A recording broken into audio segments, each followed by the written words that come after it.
Salut les amis, c'est Faber. On se fait un petit podcast. Je me suis... Il est pas tard du soir en fait, hein, tu sais, il est 18h20, un truc comme ça. Le truc c'est qu'il fait déjà nuit. Ça y est, l'automne est là, il fait déjà nuit.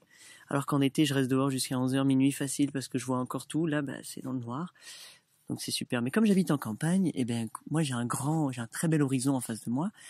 Et j'ai une ligne d'arbres magnifiques de plein de chênes et plein d'autres essences que je vois à contre-jour. Donc en fait, elles sont magnifiques, je vois toutes leurs formes. Et là, elles vont tout doucement perdre leurs feuilles. Et puis après, je vais voir la forme mycélienne derrière à contre-jour. Bon, j'ai les chiens qui sont là. Il y en a Kai, il y a Popidou. Tout le monde est là, on est bien calés. Et ce soir, j'ai envie de causer un petit peu de l'agriculture, de tous ces trucs-là, en fait. Tu sais, moi, c'est vraiment une grande passion pour moi. J'aime le jardin, j'aime l'agriculture, j'aime tous ces trucs-là. Par contre, je réalise que moi, j'ai pas envie de devenir agriculteur. Je suis fermier, j'aime travailler avec le sol, je jardine, je plante des arbres, je plante plein de trucs, je régénère les écosystèmes, je fais plein d'actions avec le végétal, mais j'ai pas envie d'être agriculteur. C'est pas quelque chose qui me plaît. Par contre, je sais pas pourquoi, hein, je préfère le mot fermier au lieu d'agriculteur. Donc si tu veux, je suis fermier, mais je suis pas agriculteur. J'ai une relation avec le végétal, tu sais, vraiment particulière. Je lui dédie des espaces. C'est-à-dire que sur ce demi-hectare, c'est moi qui choisis tout en fait, temporairement. Quand j'ai décidé qu'il y avait un arbre là, c'est un arbre là. Quand j'ai décidé que je faisais un potager là, je fais un potager. Je mets ma serre là, tu vois, bon, c'est temporaire. Mon existence, elle est pas éternelle. Par contre, j'impose au sol, au vivant, des plantes. Donc, quand je plante un arbre, il y en a, ça vit 200, 500 ans des fois, tu vois. Donc, je sais pas vraiment ce que je fais. Bon, je le mets là, peu importe. Tant que je suis là, je vais cohabiter avec cet arbre-là, on va vivre comme ça. Donc il y a toujours eu ces questionnements en moi de quelle est ma permission, mon autorisation, qu'est-ce que moi je peux m'autoriser sur un sol, sur un écosystème vivant, quelle est la force que je peux mettre dedans. Donc j'essaie de trouver un équilibre entre tout ça, entre toute plante qui sort spontanément, salut ma poulette, ouais, génial, etc. Le truc c'est que sur mon demi-hectare, il n'y a pas 1 centimètre qui n'est pas planté. Tout est planté, même si c'est pas moi qui l'ai planté, c'est planté par le vivant et donc ça pousse. Donc quand je ne fais rien, 100% de mon écosystème est perpétuellement recouvert de végétal, il y a tout le temps de la photosynthèse. Donc, et c'est ça en fait qu'on veut, hein, c'est que sur un demi-hectare, moi, 100% de mon espace crée de la photosynthèse. Sauf que j'ai mis 20 mètres carrés de maison, j'ai mis une serre, tu vois, je commence à mettre des éléments qui fait que j'empêche 1 mètre carré, 10 mètres carrés, 50 mètres carrés de faire de la photosynthèse. Donc en fait, j'empêche au sol d'avoir le cycle naturel, j'empêche à plein de plantes et à un écosystème de s'épanouir, tu vois. Pourquoi? Parce que j'ai décidé ça. Mais moi, je fais partie d'un plus grand écosystème. Donc en fait, c'est mon habitat, l'habitat de l'animal que je suis. Chaque animal qui vit ici, que ce soit le campagnol, la menthe religieuse, tous ces gens-là se créent des habitats, se créent des façons de faire. Il y a des nomades, il y a tout type de, quand tu penses à ça, à tous les insectes, à tous les animaux, à tous ces trucs-là, eux, ils ont chacun une façon, une connexion avec ce demi-hectare aussi, à leur façon. Il y en a qui habitent sur place, il y en a qui viennent juste ici. On a des groupes de pies qui viennent picorer un petit peu partout, mais merci, elles nous font des petits cacas, super, c'est de la fertilité, elles plantent des graines. Enfin, tu sais, c'est dans tous les sens. Donc, en fait, j'ai réalisé que tous les insectes et tous les animaux et que tous les végétaux qui entraient sur ce demi-hectare et qui échangeaient avec ce demi-hectare, aggradaient. Fondamentalement, leur existence faisait que ça aggradait. Sauf que moi, j'ai réalisé, j'ai dit, mais moi, non, en fait. Moi, quand je suis sur un endroit, naturellement, enfin, moi, l'humain, hein, naturellement, j'ai l'impression que, on va vite dégrader. On peut vite dégrader. Là, il y avait un truc, le livre Sapiens, machin, je sais pas quoi, là, où il te dit qu'on a, depuis que l'existence de l'Homo sapiens, en fait, on réalise que l'humain a toujours dégradé. Je fais, ouais, mais ça, c'était avant. Pas avec la nouvelle conscience qu'on a, pas avec notre regard, pas avec notre envie de rentrer en symbiose avec le vivant. Non, plus nous. Alors oui, je vais avoir un impact, une pollution, je vais créer des mouvements, je vais faire des petits trucs. Par contre, je suis persuadé que globalement, je vais contribuer positivement dans ça. Le truc, c'est que, je suis pas le seul humain sur Terre et qu'en fait, je dépends de tous les autres humains qui existent, en fait. Bon, il y en a plein avec qui je verrai jamais, quoi, mais au moins, de façon personnelle et individuelle, j'échange avec plein de gens. Et dans ces gens-là, il y a des agriculteurs, il y a d'autres fermiers, parce que eux, ils font des choses que, moi, je peux pas faire pousser. Donc, en fait, parce que je leur demande, ben je me sens genre un peu responsable de dire bon ben et eux qu'est-ce qu'ils vont faire. J'apprends à lâcher ça, j'apprends à accepter, à donner à chaque être humain, fais du mieux que tu peux comme tu veux, etc. Et libre à moi d'échanger avec toi, de devenir ton client, ton patient, ton ami, etc. Donc j'ai envie d'offrir la liberté à tout le monde, sauf qu'en fait dans cette liberté qu'ils ont, ben moi de par mes choix, ça fait que je les sélectionne un petit peu plus que d'autres. Par exemple, j'ai un artisan boulanger, un mec que j'adore, je suis son client, je lui achète des grains, alors des grains que je vais pouvoir balancer à mes poules, je lui achète de la farine qui moud pour moi, je lui achète du pain de temps en temps, même si c'est pas, il y a un autre boulanger à qui j'aime acheter le pain.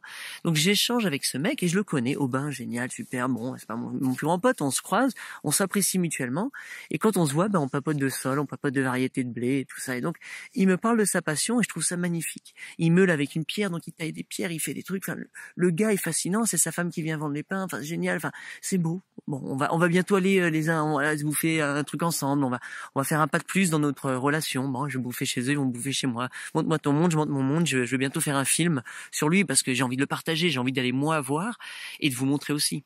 Donc tu vois, là pour mon pain et mon blé, genre j'ai l'impression que bah ouais, j'ai lui. Sauf qu'en vrai de vrai, bah il y a plein d'autres choses que je mange en blé et je sais pas du tout d'où vient ce blé. Pourquoi? Parce qu'on l'achète à Leclerc, on sait du bio, à la Biocoop, ouais, tous ces trucs. Enfin, tu sais, donc localement, on arrive à se fournir ça ou quand on est invité, on mange. Donc, quand je commence à me poser toutes ces questions, et si toi tu le fais, imagine la complexité du schmilblick. Imagine en fait ton implication dans tout ce qui se passe dans le monde en fait. Donc que ce soit le blé, que ce soit les achats, que ce soit ta relation là, que ce soit tous les humains que tu... Et c'est là où je vois, je fais waouh, mais je suis méga connecté en fait à plein de choses, à plein de gens, à plein d'humains, à plein de végétaux, à plein d'animaux, à plein de choses, à plein d'énergie et je découvre de plus en plus, tu vois, même juste au sein de mon propre corps, je découvre ces entités vivantes qui sont en moi, avec moi et qui grâce à elles je fais... Enfin, waouh, merci, là je me penche sur le cerveau. Salut les amis, c'est Babert, je vais vous parler du cerveau maintenant. Je suis vraiment fasciné par le cerveau. L'agriculture, justement, lui, en fait, il va faire des quantités que quand toi tu vas le voir, tu vas dire, enfin moi du moins quand je voyais ça à l'époque, pendant un moment j'ai pensé que c'était pas bien. Alors que pour de vrai, quoi, j'habite à la campagne, il y a des méga champs de blé, des fois c'est beau, puis après ça sèche là tous ensemble et à contre-jour et dans le soleil, je dis waouh, c'est quand même beau la culture du blé.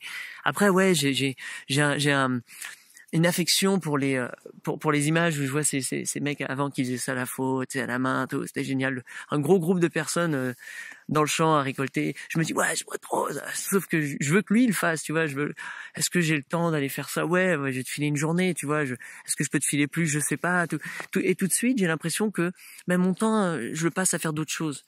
Donc en fait, je veux m'assurer que mon blé, que mon pain soit de bonne qualité, que le monsieur qui cultive ce sol en prennent soin, tu sais, qu'ils mettent pas des produits non plus, des pesticides, des machins. Donc tu sais, je m'intéresse vraiment à toute sa filière et je peux pas exiger trop de lui. Je peux que l'encourager, je peux que le questionner, je peux lui apporter des clés, des choses, ou alors je peux moi aller me déplacer et aller l'aider, le contribuer pour dire bah ouais, en plus tu fais mon pain, tout ça, donc je veux m'assurer que je suis là.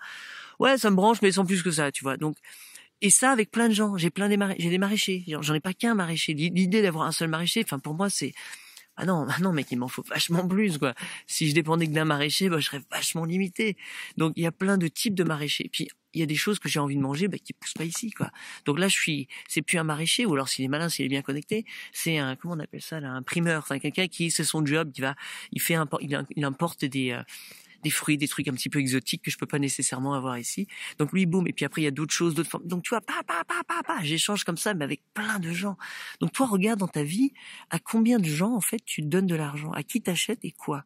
Fais la liste, mais c'est hallucinant parce que quand tu commences à y penser, pense au réseau d'eau, à l'électricité, à ça, à ta filière à tes outils, à toutes ces choses-là en fait. Et moi, la connexion de ouf. Et quand j'y pense, j'essaie de faire le choix conscient de me dire je vais aller dans ce sens. Tiens, c'est à lui que je vais choisir. Ouais, il est un petit peu plus cher. Oui, peu importe. Mon cœur me dit que de par son éthique, de par qui il est, de par toute sa présence, c'est lui. Ça, c'est super. Et puis après, je me dis, ouais, mais quand même, je suis pour la biodiversité, je veux que tout le monde ait quand même sa part. Donc ben ouais, j'ai par exemple un magasin de travaux, j'adore y aller à Bompard, à Carmaux, c'est cool, c'est un mec, il a monté son entreprise, génial quoi, tu vois, il fait son truc. Et à côté t'as Bricomarché qui est un peu moins cher. Des fois je jongle, et puis des fois j'en ai une autre pas loin de chez moi, donc hop, je vais le voir aussi. Et j'essaie de jongler comme ça entre les trois. Et je me dis, allez, je vais filer à tout le monde, pas être méga frustré quand ça vient d'une entreprise un petit peu plus grande ou d'un supermarché, comprendre que c'est ma piécette parce que au final tu me rends service, oui, t'es là quand j'en ai besoin et tu me l'offres à un prix. Parce que des fois j'ai peur de mettre le prix, parce qu'il y a des outils qui me coûteraient beaucoup plus cher si j'allais voir les spécialistes ou les experts. Donc tout ça, tu vois, graduellement, à force de travailler sur ma vie et mon existence, de penser ces choses-là, ça me demande de faire des choix beaucoup plus profonds, des choix beaucoup plus conscients de qu'est-ce que je veux vraiment en fait, comment je veux vraiment agir, quel est là vraiment ce que je veux faire. Alors j'ai beau le dire, le conscientiser, tout ça, est-ce que je le mets en pratique? Et souvent ce qui me bloquait moi, c'était le mais ça coûte plus cher, tu vois. Et dès que ça coûtait plus cher, genre je le voulais pas, j'allais vers l'autre. Et j'ai réalisé, je fais mais oui, mais c'est ça en fait, c'est ça la mentalité qu'on a, c'est celle-là qui pour moi est néfaste pour la planète, c'est parce qu'on a peur que ça nous coûte cher, donc on ne veut pas mettre de l'argent pour prendre encore plus soin de la planète.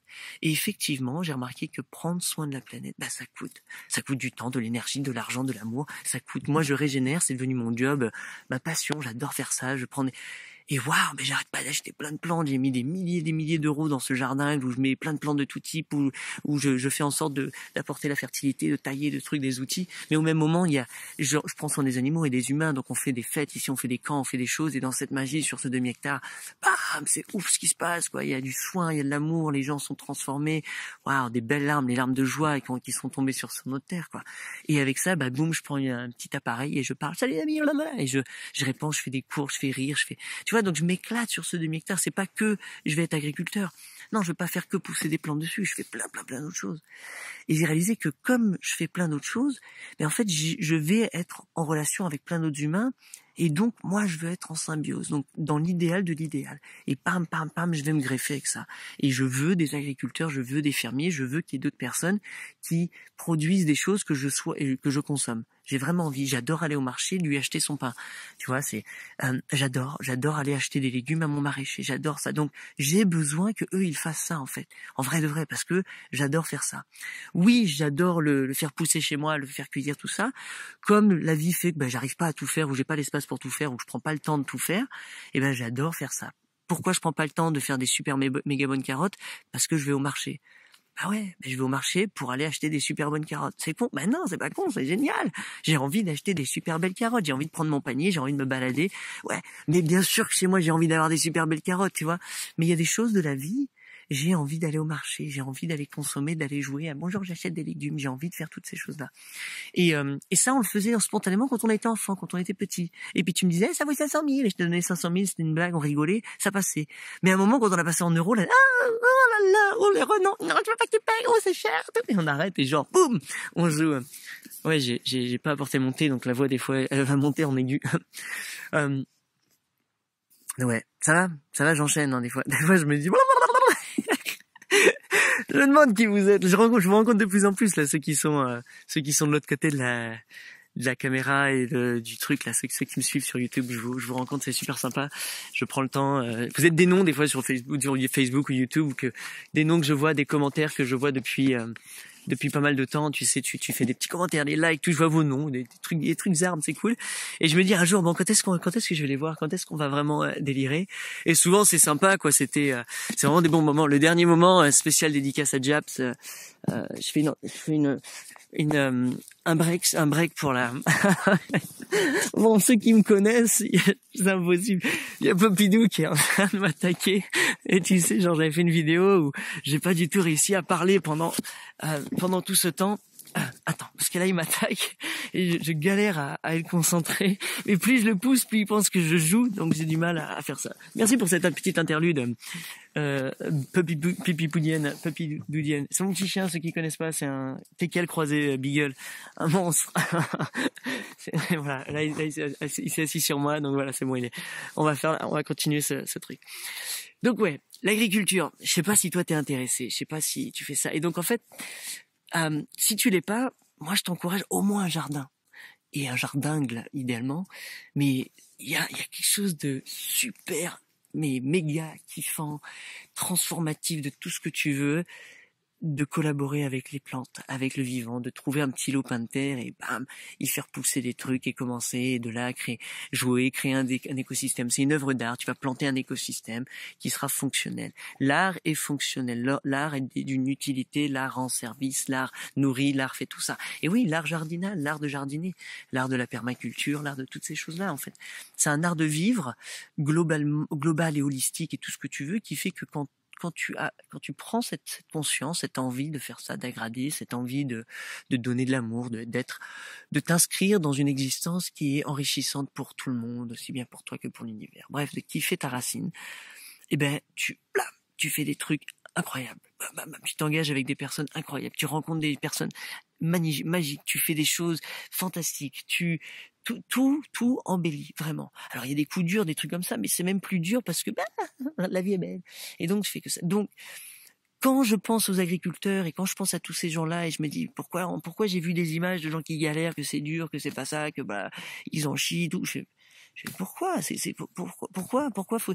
Et en fait, quand je regarde leur modèle, je me dis, mais c'est complètement débile. Le mec, il a pris 40 hectares, 60 hectares. Je dis, putain, mais vous êtes gourmand ou quoi? Il n'y a pas besoin de faire autant, quoi. C'est bon, partagez. Enfin, mais c'est même pas le fait de partager. C'est, non, j'en ai pas besoin d'autant.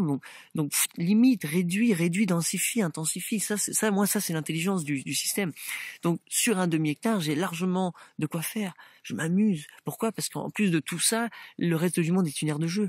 Par contre, pour vivre mon existence, créer mon entreprise, faire mon job, ma vie, avoir mes amis, recevoir et créer mon petit paradis terrestre, ah ouais, bah oui, largement suffisant. Donc même peut-être la moitié, je dirais. Ouais, même la moitié. Donc ça ferait 2500 mètres carrés. Si tu trouves ça comme terrain, prends, ça dépend où est-ce que t'es. Mais en fait, tu peux faire sur n'importe quoi, sur la surface de 2500 mètres carrés, c'est incroyable ce que tu peux faire. Bien plus petit. Donc, moi, j'encourage, et depuis que je parle de ça, il y a plein de personnes qui se disent, ouais, tiens, je vais tenter, bam, qui vont trouver un terrain. Tu vas sur le bon coin, tu cherches un terrain et commence à faire quelque chose, quoi. Même si tu l'achètes et que tu fais rien dessus, naturellement, des arbres vont venir, une forêt va se dessiner, et puis boum, tu y vas, et puis un jour tu plantes ta tente, puis un jour tu mets une caravane, puis un jour tu commences à planter d'autres choses, d'autres arbres, blablabla. Et puis tu vas vouloir de plus en plus être là-bas, et puis ça va devenir peut-être tous tes week-ends, puis peut-être que tu vas passer 2 mois de l'année, 6 mois de l'année, tout l'été, enfin je sais pas. Moi, je vis dedans et de là, c'est ma station planétaire, un lopin de terre que je dis tiens, c'est là, c'est ma maison et je zigzague dans l'univers, je vais partout, petit je voyage, je reviens, je pars, je reviens, je fais des trucs, je vais très loin, pas loin, je vais dans tous les sens dans le cosmos, voilà, merci, boum, et je m'éclate. Et au même moment, et ben chaque année, tout ce qui se passe sur ce demi-hectare, parce que je mets toute cette énergie, cet argent, ce temps, cet amour, et ben il y a tout le temps des trucs ultra, dans tous les sens. Tout le monde est de plus en plus généreux, les plantes, j'en mange de plus en plus, ça commence à être logique, facile, tout s'installe comme si, ouais, ça coulait de source. Là, c'était la production potagère, elle était bien, elle était superbe, tout ça, mais bon, je pouvais pas vraiment faire le ouf. Et là, naturellement, en ayant fourni vachement moins de travail, plus, waouh, et là, et ça ressort dans tous les sens toute l'année. Là, on est en novembre, le 10 novembre, je me balade, j'ai des bleds qui sortent dans tous les sens, de la roche, j'ai des roquettes, donc j'ai plein de feuilles à récolter, plein de trucs pour faire mes salades. Et puis bon, si je m'y suis bien pris, je sors des radis à droite à gauche, un petit navet, super, tiens, j'avais pas vu, tiens, j'ai plein de courges que j'ai stocké ou j'en récupère encore, là tu vois, là je récupère encore des aubergines. Et ouais, 10 novembre, des aubergines, des tomates, des trucs bon voilà, je piochouille dans mon truc. Là, je sais que les premières gelées vont venir. Je vais tout rentrer. Et là, des fois, je me dis, ah mince, ouais, avec tout ça, maintenant, il va falloir que je fasse un coulis, il va falloir que je transforme tout. Ouais, c'est bon, moi, je fais des tagines. Ouais, je me fais un tagine, je me mange un tagine, je mets 2 parts, boum, au congélateur. Super, je peux me prendre la tête, la vie va vite, clac.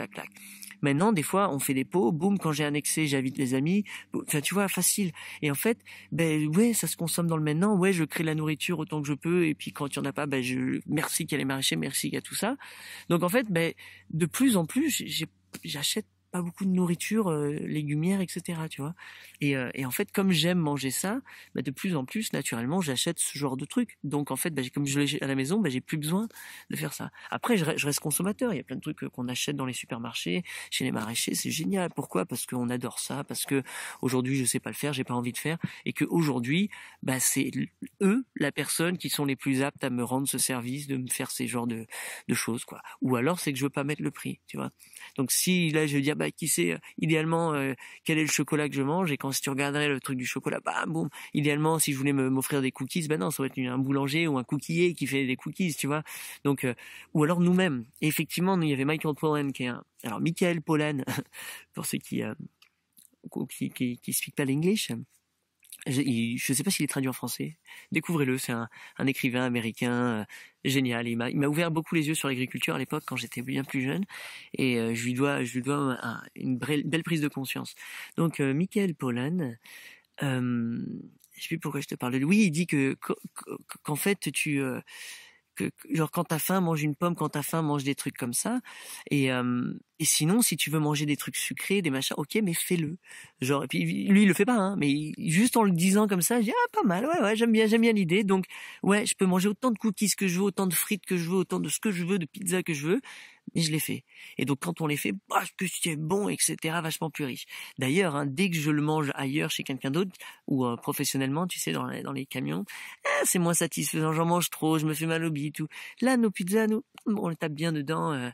Les frites, bon, bah c'est jamais trop, c'est que au bon moment, tu vois. Donc j'arrive à me permettre une vie toujours gourmande, toujours dans la junk food parce que c'est bon, et mais à la maison, ce que c'est cool. Je t'avoue que je ne respecte pas tout le temps cette règle non plus.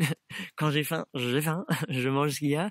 Mais et puis j'ai quand même, en vrai de vrai, la chance d'être le chéri de Mamaya, et Mamaya, elle aime cuisiner, c'est une cuistot, donc elle aime transformer la nourriture. Et c'est ça qui nous a rapporté tout de suite à l'agriculture, c'est que on mange tous les jours, 3 fois par jour, 8 fois par jour. On mange, et on aime transformer notre nourriture, donc on aime la faire pousser, donc on aime savoir qui l'a fait pousser. Et puis tu vois, tu prends conscience de toutes ces choses-là.